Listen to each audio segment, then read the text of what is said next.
नाही नाव नंतर बोला, प्रश्नाचं उत्तर द्या. चला. अहो यांनी तुम्हाला सांगितलं का नाही? काय आयडिया नाही बोलताय? एडत करायला लागला तुम्ही तर.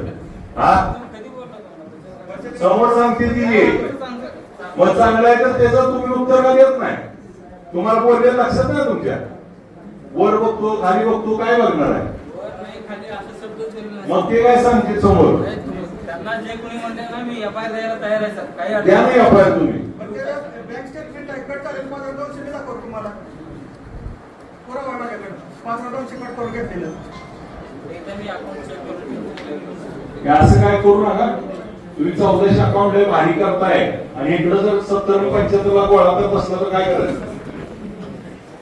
चेक करू काय कर्ज घ्या म्हणून आणि 4-5 त्या भागातल्या बँका लीड करणार आहे त्यांना एकत्र कॅम्प घ्यायला, अवेअरनेस कॅम्प घ्या तुमचा. कधी घेणार? उद्याच्या शुक्रवारी. हा कुठं?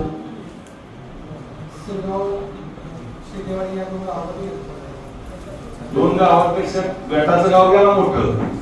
ज्या गटाच्या गावात 8-10 गावं येतील आणि तिथं 4-5 बँका तुम्हाला सोबत करून देतो. ऐका एक मिनिट भैया. अरे 1 मिनिट भैया.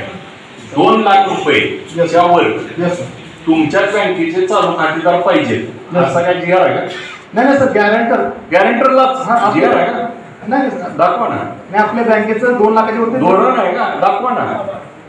सर पॉलिसी दाखवा ना. चला. पीक कर्जासाठी 2 लाख. पीक कर्जालाच पॉलिसी विचारतोय तुम्हाला. पीक कर्जाला तुम्हाला 2 लाखाच्या वर कर्ज देताना 2 जामीनदार तुमचे पाहिजे रेग्युलर कर्जाचे असं पॉलिसी आहे का? दाखवा. आहे सर. आणि मागवा.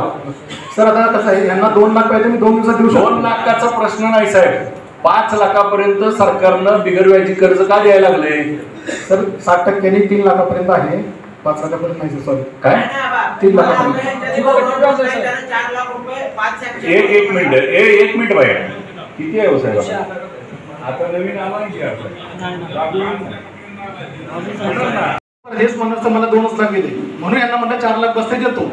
आता माझी चूक काय? मी काय करायला 4 लाख द्या, त्याला 2 जामीनदार देतोय.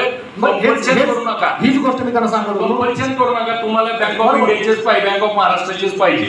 नाही बस कुठे थकबाकी असा एवढंच पाहिजे, बाकी काही विषय नाही. देते ना ते, पण बँक ऑफ